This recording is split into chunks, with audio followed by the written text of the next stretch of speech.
ஆசிய கோப்பை 2025 தொடருக்கான இந்திய அணியில் இடம்பெற்றுள்ள வீரர்களை அப்படியே T20 உலகக்கோப்பை 2026 தொடரில் விளையாட வைக்க முடியாது அப்படின்னு நம்ம பிசிசிஐயிடம் தலைமை பயிற்சியாளர் கௌதம் கம்பீர் அவர்கள் தெரிவித்து விட்டதாக சொல்லப்படுது. தற்போது ஆசிய கோப்பை 2025 தொடர்ல இந்திய அணியை அடித்துக்கொள்ள ஆளே கிடையாது. 2வது இடத்திற்கு தான் பாகிஸ்தான், வங்கதேசம், இலங்கை அணிகளுக்கு இடையில கடும் போட்டியுமே இருக்கு. இந்த தொடர்ல இந்திய அணி தொடர்ச்சியாக அபாரமாக செயல்பட்டு வருவதால அடுத்த ஆண்டு பிப்ரவரியில துவங்கவுள்ள T20 உலகக்கோப்பை 2026 தொடருக்கும் இதே அணிதான் விளையாட வாய்ப்பு இருப்பதாக சொல்லப்படுது. ஆனால் இந்த நிலையில ஆசிய கோப்பை 2025 தொடருக்கான இந்திய அணியில் இடம்பெற்றுள்ள 3 வீரர்களுடைய இடங்கள் தற்காலிகமானதாம். இந்த தொடர் முடிந்த பிறகு அந்த 3 பேருக்குமே அணியில இடம் கிடைக்காது அப்படின்ற தகவல் வெளியாக இருக்கு. இது குறித்து பிசிசிஐ மீட்டிங்ல பேசிய தலைமை பயிற்சியாளர் கௌதம் கம்பீர் அவர்கள் ஆசிய கோப்பை தொடர்ல விளையாடுவதை வைத்து வீரர்களுடைய திறமையை எடை போட முடியாது. ஆசிய கோப்பைக்கு அடுத்து மேற்கிந்திய தீவுகளுக்கு எதிரான ஒரு நாள் தொடர் இருக்கு. ஆசிய கோப்பை நடைபெறும் சமயத்துல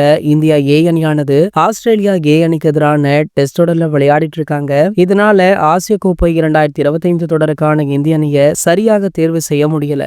ஆசிய கோப்பை 2025 தொடர்ல இடம்பெற்றுள்ள சஞ்சு சாம்சன், ரிங்கு சிங், அர்ஷித் ராணா ஆகியோருடைய இடங்கள் தற்காலிகமானது அப்படின்னு ஓபனாக சொல்லிருக்காரா.